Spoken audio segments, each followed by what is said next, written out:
I'm Deborah Myberg, and I'm with David Maillman of Domaine Drouhin. Now, the winery name may sound French, but in fact, it's in Willamette Valley, Oregon. So maybe you could explain how that came about, David. With pleasure. The Drouhin family, this wonderful, well-known Burgundian family, had the good fortune to come to know a number of Oregon producers. The Oregon wine industry is very young. Started really in earnest in the 1960s. People like David Lett from the Irie Vineyards, the Ponzi family, the Biorath, the Adelsheims, these names that you think of as the pioneers of Oregon. Well, they bit by bit came to know the Drouhins. The Drouhins, maybe better put, came to know them.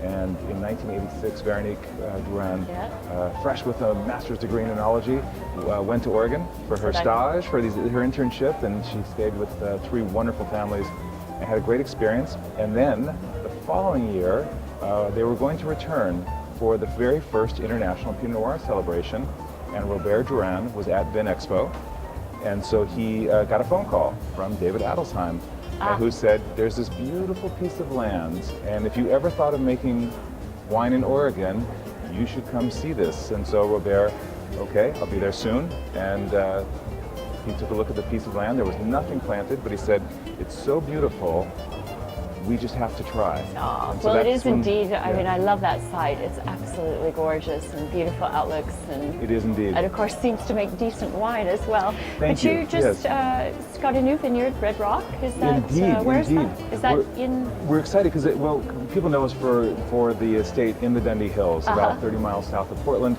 And at the end of 2013, Rose Rock, which is in the Eola Hills, which is about 25 miles south of the Dundee Hills, this piece of land became available. It's beautiful, it's large, it's actually the equal of Domaine Drouhin. We have 50 hectares in the Dundee Hills. I know, it was, again, crazy, but the Drouhins love Oregon. And fresh planting.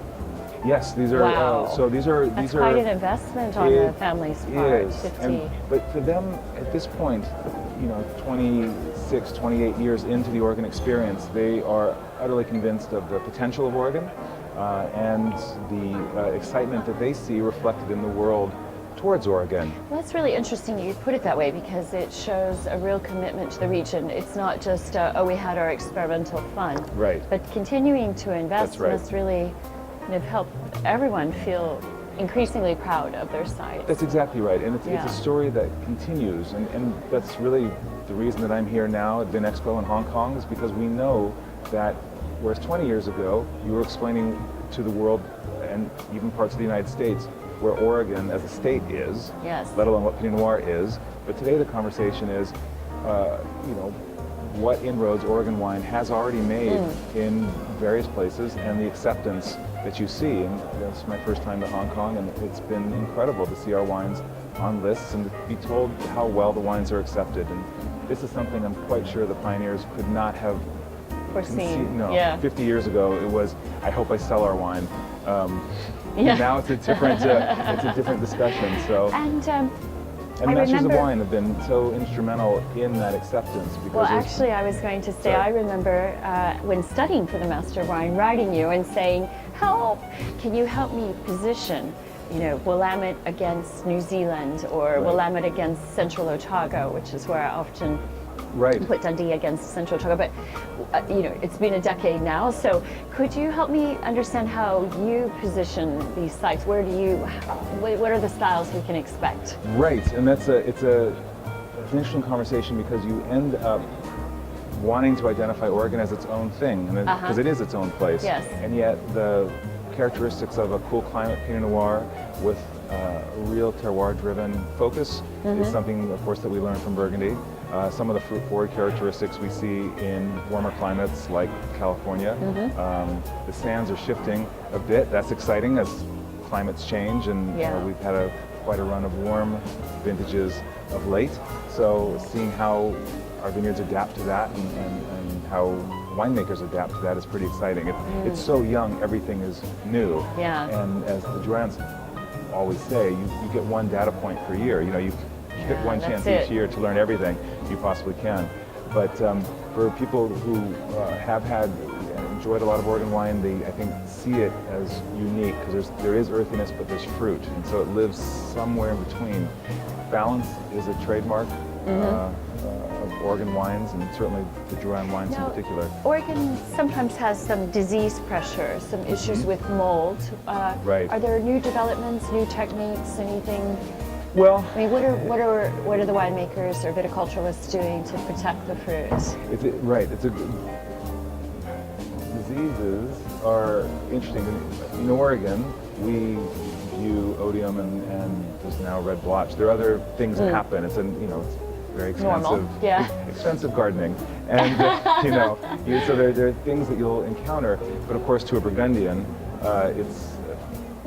it matters, but it's somewhat pedestrian compared to what they face. Yeah. And so the Drouhins always, I think, enjoy the Oregon experience because It's not nearly as tough. No, they don't. We don't face. We don't have hail. We don't have the hail. We don't have the frost that has happened this year, and we don't have the kinds of variability. And in fact, if you ask Veronique about rot, Yes. okay, maybe you could lose 5% or 10% in a terrible year in Oregon, and that could be a starting point.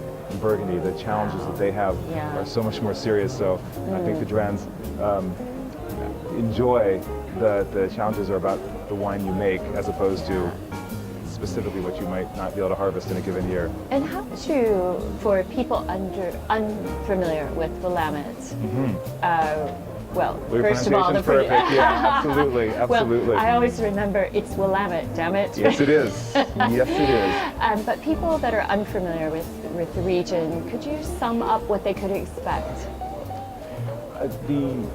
I'll say it in our name in a way. We're Domaine Drouhin Oregon, and the Oregon piece of the equation matters as much as the wines that are produced. There's a really wonderful community of people. The landscape is literally built on small farms, and the Oregon wine landscape is built with small farms. Almost 75% of all Oregon wineries are 5,000 cases or less. Wow. So the entire tiny. state production is small, but you have such a great feeling when you come to Oregon, the natural beauty, of course the quality of the wines, but that same focus and joy, you see it in the way that people prepare food. The culinary scene in places like Portland is incredible. The craft beer scene that has erupted out of Oregon. Portland has more breweries than anywhere. The craft spirit scene, so much of the passion is just an Oregon thing. And then you see it replicated in conservation and sustainability drives that are statewide across all industries. So it makes sense that something like the wine industry, which is often a leader in these fields, is in Oregon part of the fabric. A natural fit. Yeah, it's a natural that's exactly fit. Well, right. fantastic. Yeah. And then speaking of natural fit, how are you finding fitting Oregon into the Expo?